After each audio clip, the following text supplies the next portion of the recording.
Hey everybody, welcome to another multi-game My Thoughts On video where I take a look at a bunch of different games I don't really have all that much to say about individually, so I go ahead and put them all into one video as opposed to individual ones. In this particular case, we have Twin Stick Takedown. In other words, these are all twin stick shoot-'em-up games.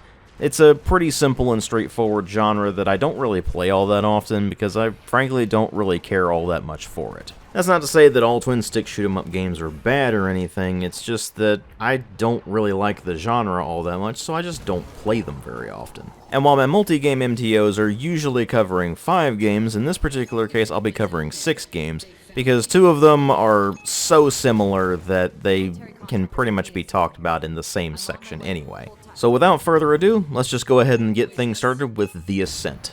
The Ascent is developed by Neon Giant and published by Curve Games and was released in 2021. And it's described as a solo and co-op action shooter RPG set in a cyberpunk world. And let's just go ahead and dissect that for a moment. Co-op and solo, okay, that makes sense, those are just the gameplay modes that are available to you. Action shooter, well, if it's a shooter it's already an action game, so I don't know why you would call it that. But I think they tried to make action go with RPG, which implies that it would be a game like, say, Gothic or The Witcher or something along those lines, a role-playing game with action-based combat. This is not a role-playing game. It has a stat system and leveling and loot. That's it. And I am beyond tired of people throwing the term RPG around to describe anything at all that happens to have a leveling system or loot. That doesn't make it an RPG. There are elements of RPGs, certainly, but their inclusion does not make a game an RPG any more than a first-person perspective makes a game like, say, Dear Esther a first-person shooter. Obviously, you're not running around shooting anything in that game, so it's not a first-person shooter. And if you're not doing any role-playing in your ostensible RPG, then it's not a role-playing game, so stop calling them RPGs if there's no actual role-playing in them. Anyway, moving on, this is set in a cyberpunk world, and they've done a very good job of modeling that world with some impressive visual effects that make it really pop.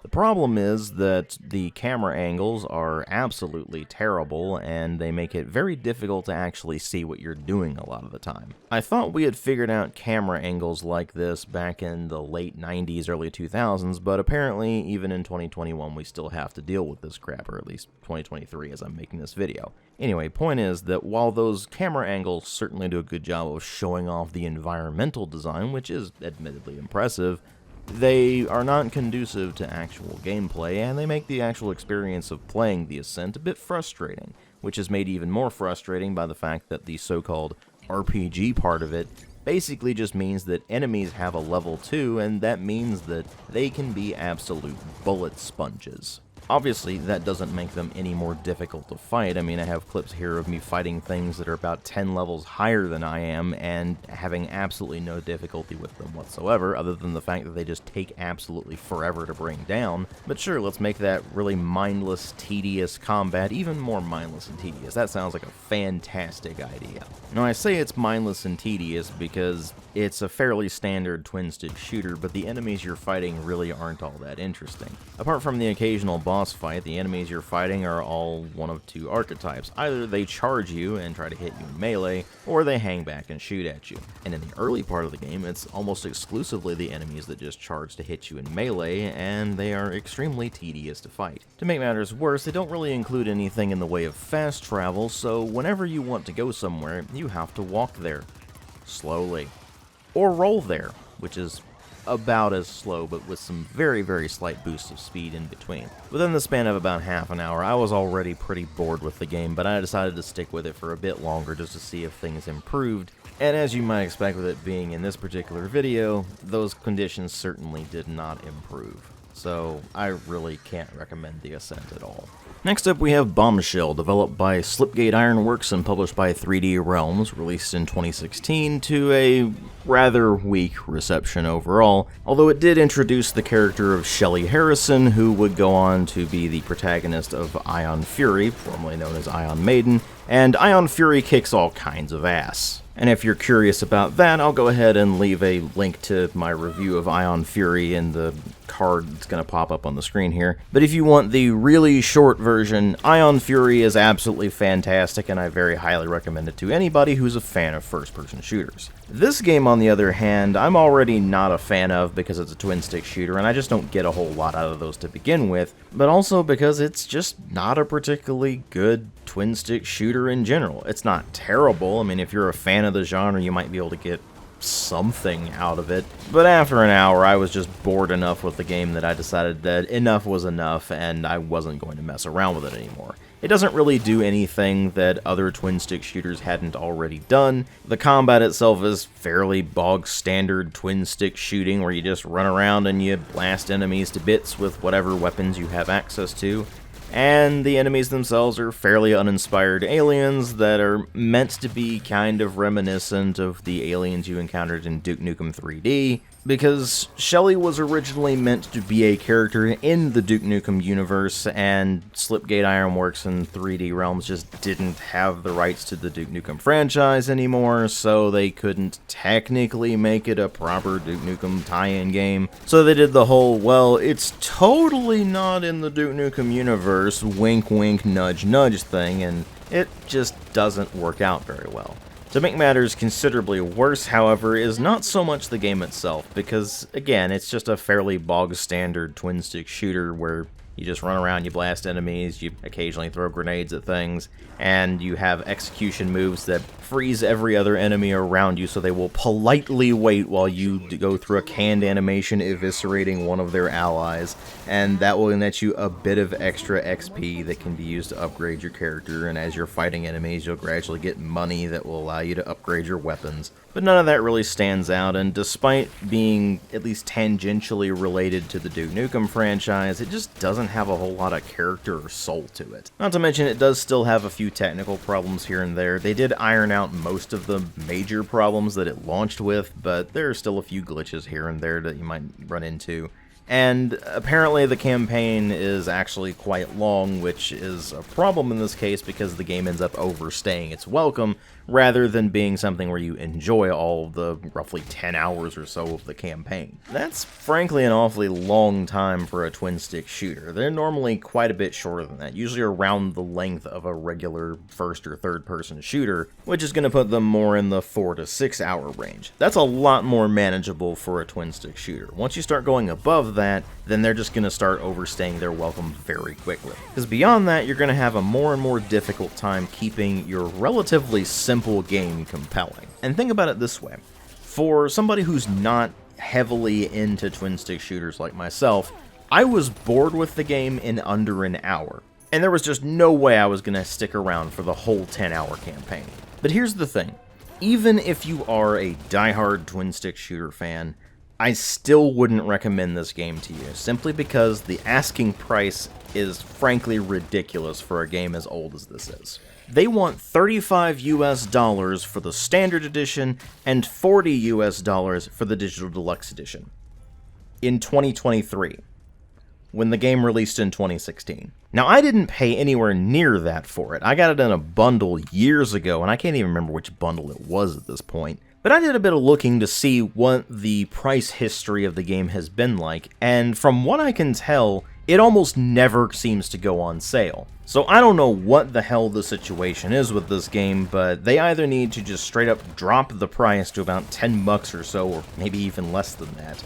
Or they need to have it actually continue to go on sale a lot more often for a very cheap price, because there is no way in hell I am going to ever recommend it for $35 US. And honestly, even if I discount the fact that I don't particularly like twin-stick shooters to begin with, I still probably wouldn't even recommend it on a discount unless you are an absolute die-hard fan of twin-stick shooters, or you're an absolute die-hard fan of Ion Fury and you just want to play the game that preceded it so you have some historical context or something.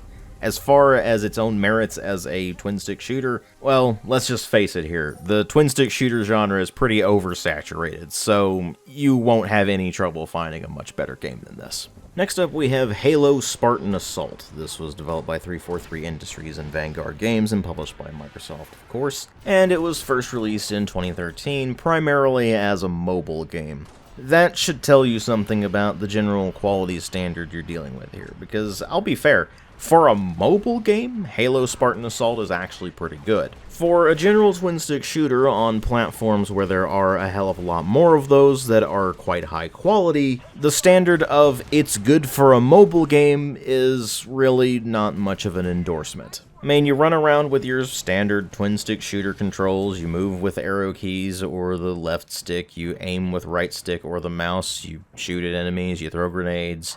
You have a 2-weapon limit, and starting out it's going to be the pistol and the assault rifle. And in between the missions, you can spend the credits you earn by playing the game to upgrade the weapons you have going into the next level, as well as get access to some special modifiers and some power-ups. And that's pretty much it. Just a rather standard twin-stick shooter with a story that's just not particularly interesting because, well, it's Halo after Bungie, so what do you expect? Although, frankly, Halo was never well written to begin with, even when Bungie was actually making those games, but that's beside the point. And that ultimately means that the only people who are really going to be able to get anything out of this are absolute diehard twin-stick shooter fans who will find it to be a very standard, at best, twin-stick shooter that's probably not even really worth their time, or diehard Halo fans who just want more Halo no matter what form that takes. In which case, well, I mean, the game's only $3 on its current price, and it goes on sale for less than $1, and you can get both it and Spartan Strike, which is its sequel, bundled together for about $1 when they're on sale, or about $5 when they're not on sale. So it's not exactly a heavy expense or anything. I mean, for that price, it's perfectly acceptable. It's just, there's not a whole lot of reason to play Spartan Assault in and of itself. So even if I were a fan of twin-stick shooters, I would still say Halo Spartan Assault's just not really worth playing unless you've got absolutely nothing else to mess with. And given the huge range of games out there, I have a hard time believing you don't have other things to mess with. This, of course, leads me into Halo Spartan Strike, because I might as well go ahead and get it over with now that I've talked about Spartan Assault, because Spartan Strike is almost the exact same game, but with some slight tweaks and improvements in terms of graphics and general gameplay smoothness, but that's not really saying much, because the previous game was just okay at absolute best. Again, good for a mobile game, given that most mobile games are absolutely atrocious, and certainly were back when Spartan Strike released back in 2015. But once you put them on a platform where you have a lot more options in the same genre, it's just not going to stand up to those other games. And since it's almost the exact same game as Spartan Assault, my recommendation for it remains the same. The asking price is low enough to where it's not really a great loss even if you end up not liking it, but I still really wouldn't recommend picking it up, unless you're just a diehard Halo fan, because, well, that's really the only thing that Spartan Strike and, of course, Spartan Assault really have going for them, aside from just being good for mobile games. So, take that for what it's worth, I guess. Next up, we have the game JYDGE, which is spelled JYDGE, and all of the Y's in the game are pronounced as U's.